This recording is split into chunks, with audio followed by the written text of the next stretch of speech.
ಅವು ಮನಃಶಾಂತಿ ಆಗ್ತಾ ಇತ್ತು, ಪುರುತ್ವವನ್ನು ಕಳ್ಕೊಳ್ತಾ ಇದ್ದು ಒಂದು ಚಿಂತನೆ ಇದೆ. ಆನಂತರ ರಾಜರು ಮಹಾರಾಜಗಳು, ಇವತ್ತಿನ ರಾಜರಿಗೆ 10 ರೂಪಾಯಿ ಕೊಡೋ ಶಕ್ತಿ ಇಲ್ಲ ಸರ್ಕಾರದನ್ನು.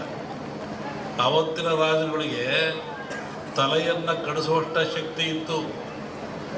ಇದ್ದಲ್ಲೇ ಆದೇಶ ಕೊಡ್ತೆ ತಲೆ ಕಟ್ಟು ಮಾಡುತ್ತಿದ್ದ ಅವನು. ಅಂತಹ ಶಕ್ತಿ ಅವನಿಗಿತ್ತು, ಸಾರ್ವಭೌಮತ್ವವಿತ್ತು. ಅಂಥವ್ರು ಏನು ಮಾಡ್ತಾಯಿದ್ರು?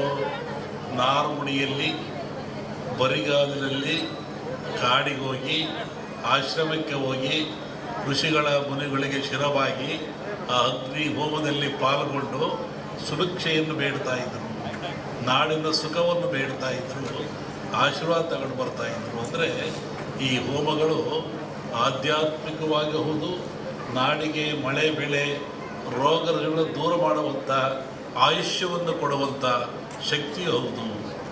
ಇಲ್ಲಿ ವಿಶೇಷವಾಗಿ ಆಜ್ಯ ಅಂತ ಬರ್ತದೆ. ಆಜ್ಯ ಅಂದರೆ ತುಪ್ಪ ಅಂತೇಳಿ. ನಾನು ಬೆಳಿಗ್ಗೆ ಆಗಲೇ ಹೇಳ್ತಾ ಇದ್ದೆ, ನಮ್ಮ ಹತ್ರ ಬಂದಾಗ ಯಾವುದನ್ನು ಆಜ್ಯ ಅಂತ ಕರಿತೀವಿ, ಆಜ್ಯದ ಮಹತ್ವವೇನು? ಹಾಲು ಕರಿತೀರ ನೀವು, ಹಾಲನ್ನು ಕರಿತೀರ, ಅದರ ಆಯುಷ್ಯ ಎಷ್ಟು? ಹಾಲಿನ ಆಯುಷ್ಯ, ಹಾಲು ಕರೆದ ಹಾಲಿಗೆ ಆಯುಷ್ಯ ಎಷ್ಟು? 12 ಗಂಟೆ. ಹಾಲು ಕರೆದ 12 ಗಂಟೆ ಮೇಲೆ ಅದು ಕೆಟ್ಟು ಹೋಗ್ತದೆ, ಅದು ಹಾಳಾಗಿ ಹೋಗ್ತದೆ, ಉಪಯೋಗ ಬರೋದಿಲ್ಲ. ಮನುಷ್ಯ ಭಾಳ ಬುದ್ಧಿವಂತ. ಈ ಹಾಲನ್ನು ಕೆಡದಂಗೆ ಇಟ್ಕೊಂಡು ನಾನು ಉಪಯೋಗ ಮಾಡಬೇಕು ಅಂತಾನೆ. ಅವನೇನು ಮಾಡ್ತಾನೆ, ನೀವೇನು ಮಾಡ್ತೀರಿ? ಬೆಂಕಿ ಹಾಕ್ತೀರಾ, ಅಂದರೆ ಹಾಲನ್ನು ಕಾಸ್ತೀರಾ. ಹಾಲನ್ನು ಕಾಸ್ತೀರಾ, ಕೆಂಪು ಕಾದ ಮೇಲೆ ಆರಿಸಿ ಅದಕ್ಕೆ ಹೆಪ್ಪಾಕ್ತೀರಾ, ಹುಳಿ ಹಾಕ್ತೀರಾ. ಅದೇನಾಯಿತು?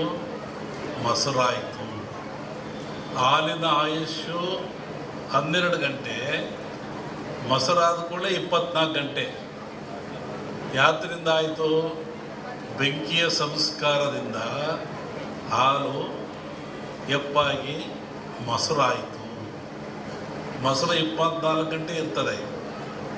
ಹತ್ತೇನಾಯಿತು? ಅದಕ್ಕೆ ಮಂಥನ ಮಾಡಿದ ಮನುಷ್ಯ, ಕಡದ, ಅದಕ್ಕೆ ಚಲೆಯನ್ನು ಕೊಟ್ಟ. ಆವಾಗ ಬೆಣ್ಣೆ ಆಯಿತು, ಮಜ್ಜಿಗೆ ಆಯಿತು. ಬೆಣ್ಣೆ ಆಯುಸ್ಸೆಷ್ಟು? ಮಜ್ಜಿಗೆ ಆಯುಸ್ಸೆಷ್ಟು? ಮಜ್ಜಿಗೆ ಆಯಸ್ಸು 2 ದಿನ. ಒಂದಿನ ಸಿಹಿ ಮಜ್ಜಿಗೆ ಅಂತಾರೆ, 2ನೇ ದಿನ ಹುಳಿ ಮಜ್ಜಿಗೆ ಅಂತಾರೆ. ಹುಳಿ ಮಜ್ಜಿಗೆಯನ್ನು ಅನೇಕ ರೀತಿಯ ಕಾಯಿಲೆಗಳು ಉಪಯೋಗ ಮಾಡ್ತಾರೆ, ಪ್ರಾಣಿಗಳಿಗೆ ಎಲ್ಲರೂ. ಈ ಬೆಣ್ಣೆ ಆಯುಸ್ಸೆಷ್ಟು? ಈ ಬೆಣ್ಣೆ ಆಯುಸ್ಸು 1 ವಾರ. ಇದನ್ನು ನವನೀತ ಅಂತ ಕರೀತಾರೆ. 9 ಕಾಯಿಲೆಗಳನ್ನು ಹುಷಾರು ಮಾಡತಕ್ಕಂಥ ಶಕ್ತಿ ಇದು ಬೆನ್ನೆ ಇರ್ತದೆ. ಬೆನ್ನೆಲ್ಲಿ ಹೆಂಗೆ ಬಂತು? ಬೆಣ್ಣೆಯಲ್ಲಿ ಹೆಂಗೆ ಶಕ್ತಿ ಅಂದರೆ, ಹಸು ಹಾಲಂತ ಹುಲ್ಲಂತ ತಿಂತದೆ, ಗಿಡಮೂಲಿಕೆ ಅಂತ ತಿಂತದೆ, ಕಾಡಿಗೆ ಹೋಗ್ತದೆ, ನಡೆದಾಡ್ತದೆ. ಆ ತಿಂದು ಬಂದು ಹಾಲನ್ನು ಕೊಡ್ತದೆ. ನೀವು ಮೊಸರು ಮಾಡಿ ಎಪ್ಪಾಕಿ ಬೆಣ್ಣೆ ಮಾಡಿದ್ರಿ ನೋಡಿ, ಇಲ್ಲೂ ಗಿಡಮೂಲಿಕೆ ಬಂತು. ಹಸುವಿನಲ್ಲಿಯೂ ಸಹ ಗಿಡಮೂಲಿಕೆ ಬಂತು. ಆ ಹುಲ್ಲನ್ನು ತಿನ್ನುವುದರಿಂದ ಅದು ಬೆಣ್ಣೆ ಹಾಲು ಪರಿವರ್ತನೆ ಆಯಿತು. ಈ ಬೆಣ್ಣೆ 1 ವಾರ ಆದಮೇಲೆ ಮತ್ತೇನು ಮಾಡ್ತಾನೆ ಮನುಷ್ಯ? ತುಪ್ಪ ಮಾಡ್ತಾನೆ. ಅದನ್ನು ಕಾಸಿ ಅದಕ್ಕೆ ತುಪ್ಪ ಮಾಡ್ತಾನೆ. ತುಪ್ಪದ ಆಯಸ್ಸು ಎಷ್ಟು? 100 ವರ್ಷ. ನೋಡಿ, 12 ಗಂಟೆ ಹಾಲು ಸಂಸ್ಕಾರದಿಂದ ಏನಾಯಿತು? ತುಪ್ಪು ಆಯಿತು. ಅದರ ಆಯುಷ್ಯು 100 ವರ್ಷ. ಕ್ರೂರವಾದ ಪ್ರಾಣಿಗಳಿರ್ತವೆ. ಆ ಪ್ರಾಣಿಗಳು ಸಹಿತ ಮನುಷ್ಯನನ್ನು ಹಿಂಸೆ ಮಾಡಲ್ಲ.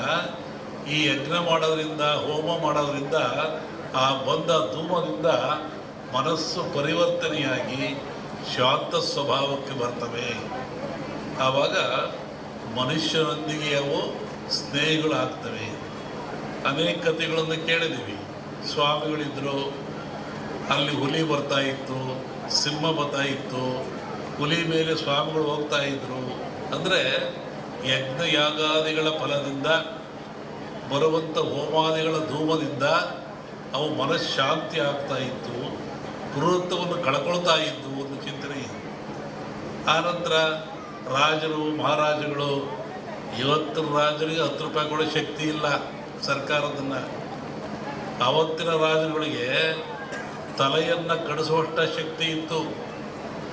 ಇದ್ದಲ್ಲೇ ಆದೇಶ ಕೊಡ್ತೆ ತಲೆ ಕಟ್ಟು ಮಾಡುತ್ತಿದ್ದ ಅವನು. ಅಂತಹ ಶಕ್ತಿ ಅವನಿಗಿತ್ತು, ಸಾರ್ವಭೌಮತ್ವವಿತ್ತು. ಅಂಥವ್ರು ಏನು ಮಾಡ್ತಾಯಿದ್ರು? ನಾರುಮುಡಿಯಲ್ಲಿ, ಬರಿಗಾಲಿನಲ್ಲಿ ಕಾಡಿಗೆ ಹೋಗಿ, ಆಶ್ರಮಕ್ಕೆ ಹೋಗಿ, ಋಷಿಗಳ ಮುನಿಗಳಿಗೆ ಶಿರವಾಗಿ ಆ ಅಗ್ನಿ ಹೋಮದಲ್ಲಿ ಪಾಲ್ಗೊಂಡು ಸುಭಿಕ್ಷೆಯನ್ನು ಬೇಡ್ತಾ ಇದ್ದರು, ನಾಡಿನ ಸುಖವನ್ನು ಬೇಡ್ತಾ ಇದ್ದರು, ಆಶೀರ್ವಾದ ತಗೊಂಡು ಬರ್ತಾಯಿದ್ರು. ಅಂದರೆ ಈ ಹೋಮಗಳು ಆಧ್ಯಾತ್ಮಿಕವಾಗಿ ಹೌದು, ನಾಡಿಗೆ ಮಳೆ ಬೆಳೆ ರೋಗಗಳನ್ನು ದೂರ ಮಾಡುವಂಥ, ಆಯುಷ್ಯವನ್ನು ಕೊಡುವಂಥ ಶಕ್ತಿ ಹೌದು. ಇಲ್ಲಿ ವಿಶೇಷವಾಗಿ ಆಜ್ಯ ಅಂತ ಬರ್ತದೆ. ಆಜ್ಯ ಅದು ತುಪ್ಪ ಅಂತೇಳಿ ನಾನು ಬೆಳಿಗ್ಗೆ ಆಗಲೇ ಹೇಳ್ತಾ ಇದ್ದೆ. ನಮ್ಮ ಹತ್ರ ಬಂದಾಗ ಯಾವುದನ್ನು ಆಜ್ಯ ಅಂತ ಕರಿತೀವಿ, ಆಜ್ಯದ ಮಹತ್ವವೇನು? ಹಾಲು ಕರಿತೀರ ನೀವು, ಹಾಲನ್ನು ಕರಿತೀರ, ಅದರ ಆಯುಷ್ಯ ಎಷ್ಟು? ಹಾಲಿನ ಆಯುಷ್ಯ, ಹಾಲು ಕರೆದ ಹಾಲಿಗೆ ಆಯುಷ್ಯ ಎಷ್ಟು? 12 ಗಂಟೆ. ಹಾಲು ಕರೆದ 12 ಗಂಟೆ ಮೇಲೆ ಅದು ಕೆಟ್ಟು ಹೋಗ್ತದೆ, ಅದು ಹಾಳಾಗಿ ಹೋಗ್ತದೆ, ಉಪಯೋಗ ಬರೋದಿಲ್ಲ. ಮನುಷ್ಯ ಭಾಳ ಬುದ್ಧಿವಂತ. ಈ ಹಾಲನ್ನು ಕೆಡದಂಗೆ ಇಟ್ಕೊಂಡು ನಾನು ಉಪಯೋಗ ಮಾಡಬೇಕು ಅಂತಾನೆ. ಅವನೇನು ಮಾಡ್ತಾನೆ, ನೀವೇನು ಮಾಡ್ತೀರಿ?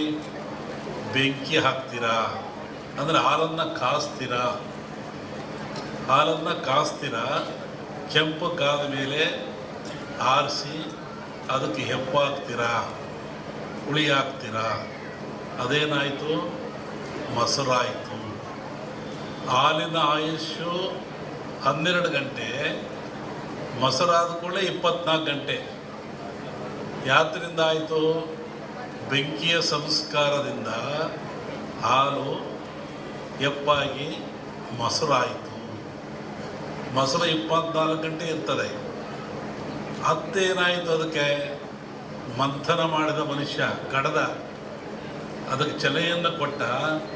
ಆವಾಗ ಬೆಣ್ಣೆ ಆಯಿತು, ಮಜ್ಜಿಗೆ ಆಯಿತು. ಬೆಣ್ಣೆ ಆಯುಸ್ಸೆಷ್ಟು? ಮಜ್ಜಿಗೆ ಆಯುಸ್ಸೆಷ್ಟು? ಮಜ್ಜಿಗೆ ಆಯಸ್ಸು 2 ದಿನ. ಒಂದಿನ ಸಿಹಿ ಮಜ್ಜಿಗೆ ಅಂತಾರೆ, 2ನೇ ದಿನ ಹುಳಿ ಮಜ್ಜಿಗೆ ಅಂತಾರೆ. ಹುಳಿ ಮಜ್ಜಿಗೆಯನ್ನು ಅನೇಕ ರೀತಿಯ ಕಾಯಿಲೆಗಳು ಉಪಯೋಗ ಮಾಡ್ತಾರೆ, ಪ್ರಾಣಿಗಳಿಗೆ ಎಲ್ಲದೂ. ಈ ಬೆಣ್ಣೆ ಆಯುಸ್ಸೆಷ್ಟು? ಈ ಬೆಣ್ಣೆ ಆಯುಸ್ಸು 1 ವಾರ. ಇದನ್ನು ನವನೀತ ಅಂತ ಕರೀತಾರೆ. 9 ಕಾಯಿಲೆಗಳನ್ನು ಹುಷಾರು ಮಾಡತಕ್ಕಂಥ ಶಕ್ತಿ ಇದು ಬೆನ್ನೆ ಇರ್ತದೆ. ಬೆನ್ನೆ